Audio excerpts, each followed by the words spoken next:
Welcome to Reach the World ASAP. My name is Pastor Scott Griswold with ASAP Ministries. Recently, two Seventh-day Adventist ladies in Iowa were about to have their first Bible study with a Kurdish family of refugees that had moved there from Iraq. They weren't sure where to start. They've discussed and talked together. Most of our written Bible studies begin with the image of Daniel 2 to show that God's Word can be trusted. But won't that be confusing for them? And the story even takes place in Iraq with a mean king. Maybe it's not a good idea. They decided to just do something simple on prayer. Well, when they got there, they were surprised to find the father was agitated. But he said, come in, I must tell you about my dream." "What, a dream?" We Americans don't put much stock in dreams, typically. We know about the science of the brain, and we know about the danger of eating pizza too late and how that affects you. Dreams are just kind of weird. But God has used dreams many times in the Bible, and it shows how important they can be to communicate truth. The father continued, "In my dream, I was looking up into the sky, and I saw a stone, a small stone, that started to get larger and larger until it looked like it was going to smash into me and destroy everything. What does it mean?" Oh, the two ladies knew immediately that they must open to Daniel 2 and share about the rock. The rock that became larger until it became a mountain was a symbol of the coming of Christ that will bring this world with all its war and suffering to an end.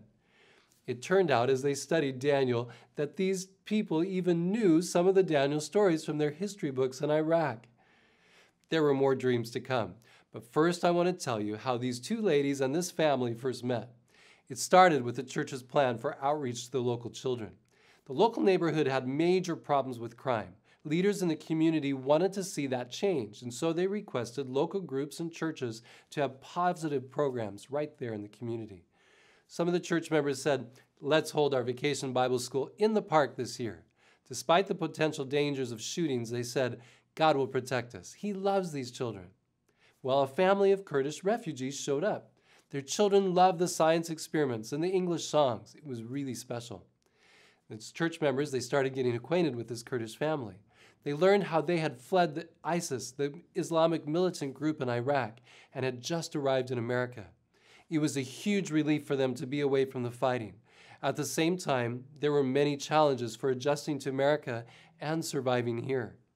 Church members followed up these first contacts by gathering food and bedding and clothes, and they took it to their home. A real friendship was born. One day, the father said, "I'm really trying to figure out what to do about schooling for my children. Some have warned me that the quality of education, the atmosphere at the public school is not so good. What do you think I should do?"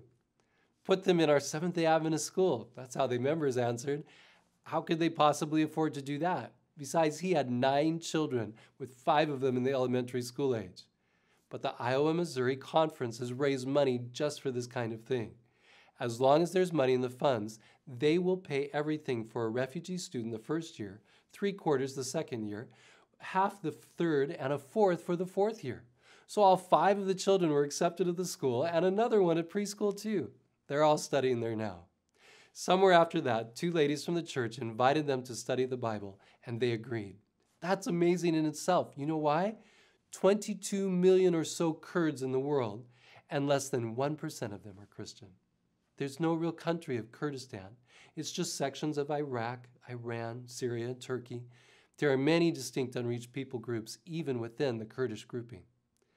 After that first dream of the stone, 3 weeks passed with a study each week. They used a smartphone app called Bible Is to get the Bible in Arabic, and then they could listen back and forth. Then one night, they were again greeted at the door with news of a dream. This time it was the wife. "You must tell me what my dream means," she said, and invited them in. The 2 ladies felt like Daniel, the interpreter of dreams, but hardly worthy to do so. "What was it? What did you dream?" She said, "I was standing in our house in Iraq. The ISIS militia was coming right for us. There was no time to run, no way we could hide. I knew this time we would be killed." You could just feel the emotion in her voice as she was sharing her dream. It was so real because she'd gone through something so similar. Then she said, "Suddenly a man stood beside me. He was the whitest man I have ever seen. His hair was white, his beard was white, his clothes shone with the brightest white. And then he said to me, 'Don't be afraid. I'm going to put a robe around you that will make it so they can't see you.' The two ladies just stared in awe as she continued to tell her story. I was so happy I took his hand to kiss it. There was a mark on the back of his hand, so I turned it over and there was another mark on his palm. I asked him, "How did you get these?" He said, "My father gave it to me." That was my dream. Can you tell me who was that man? The two ladies eagerly pulled them to the couches to open up the Bible to Revelation 1 and the description of the Son of Man. There it says, his head and hair were white like wool, as white as snow, and his eyes like a flame of fire. Revelation 1, verse 14. Can you believe it? Can you believe the goodness of God revealing himself in a way that so dramatically and lovingly shows this refugee family how he cares? I love this God of miracle. I love this Jesus with the marks of the cross in his hands.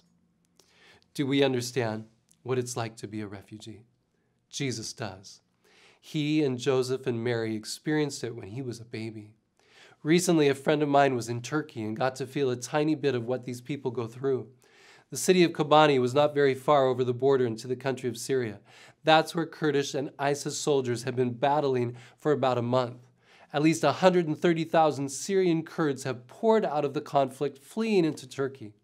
My friend could feel the very tangible tension and worry in the air. I cannot imagine the fear in the heart of a father and mother who are trying to flee certain death, pulling their children behind them, carrying them when they have to, hoping against hope for a life, let alone a good future for themselves and their children. That's what this Kurdish family in Iowa has experienced by coming to America. They found safety. Did you know that between 1976 and 1997, 4 waves of Kurdish refugees came to America? Over 50,000 have settled here, and surely more will come with all the continued conflict in Iraq and Syria. And Nashville, Tennessee is home to the largest settlement, some 11,000, earning it the name Little Kurdistan.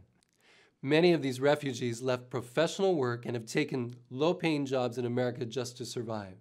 But many of them have thrived. The question is, how many of them have a Christian friend? Joshua Project lists the percentage of Christians among the Kurdish people in America as 0. Will you, like the two ladies in the story, seek to change that? You can learn more how to do that at our website, reachtheworldnextdoor.com. We have an entire training kit that you can order which will walk you and your family or friends through the steps of what to do. Why not take a look and see the outline on the website and get involved? You can also contribute financially to others who are doing ministry among refugees by selecting number 506 in our online gift catalog at asapministries.org. It's called Help the Mission on Your Doorstep. When I think of this Kurdish family's dreams, it makes me think of God's promise in Joel chapter 2, verse 28. And it shall come to pass afterwards that I will pour out my spirit on all flesh. Your sons and your daughters shall prophesy. Your old men shall dream dreams. Your young men shall see visions. Will you join me in praying for those miracles to take place so that verse 32 may be fulfilled? And whoever calls on the name of the Lord shall be saved. Together, let's reach the world ASAP.